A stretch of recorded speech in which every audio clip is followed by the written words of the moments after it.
Hi, I'm Dr. Papia Bhattacharjee. In this problem, we have the function e to the negative x, center 0, and this interval is given 0 to 1. We have to find the maximum error that is guaranteed when we are going to use fifth degree Taylor polynomial to approximate this function in this interval.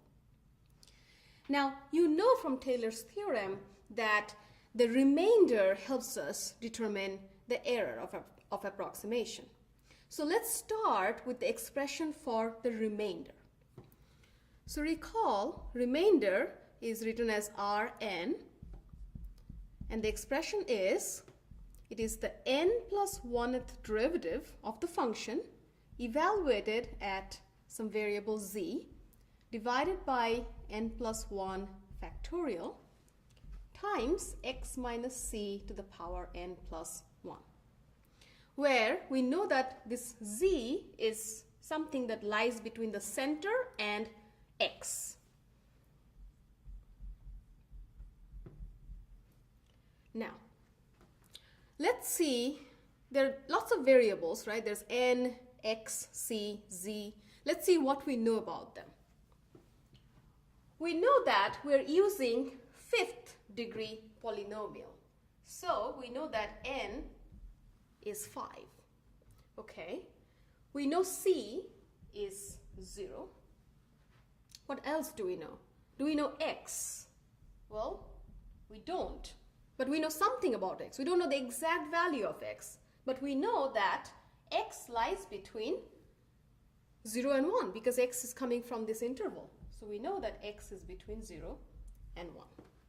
And we don't know about z. We just know that it lies between the center 0 and whatever x is. Okay. So let's plug these values in this expression and see what we get. So we are looking at R5. Okay. And R5 is equal to the n plus 1th derivative, n is 5, so it's the 6th derivative of the function at z, divided by, again n plus 1 is 6 factorial.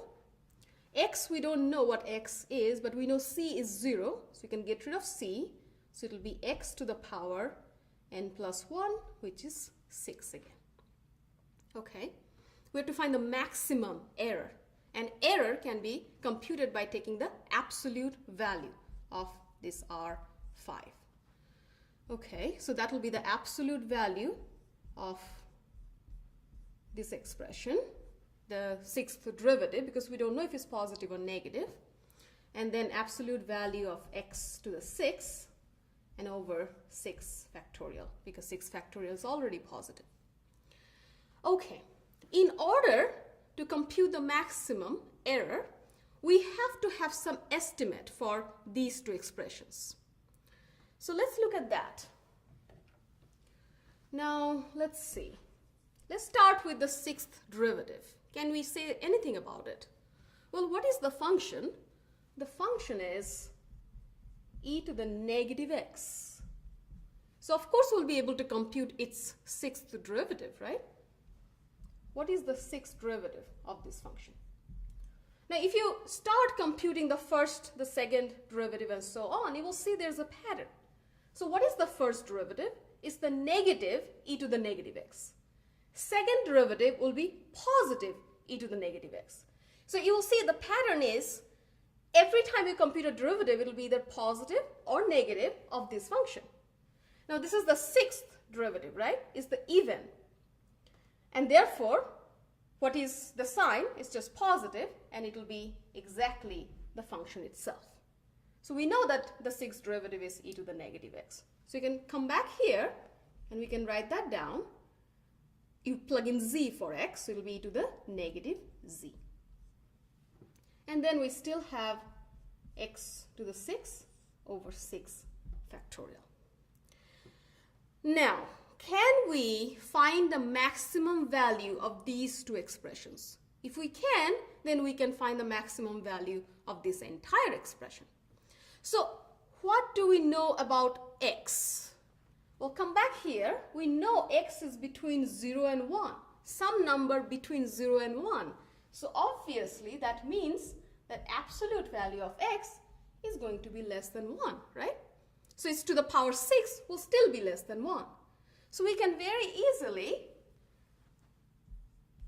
have the less equal to sign, and instead of x to the 6, we can write down 1.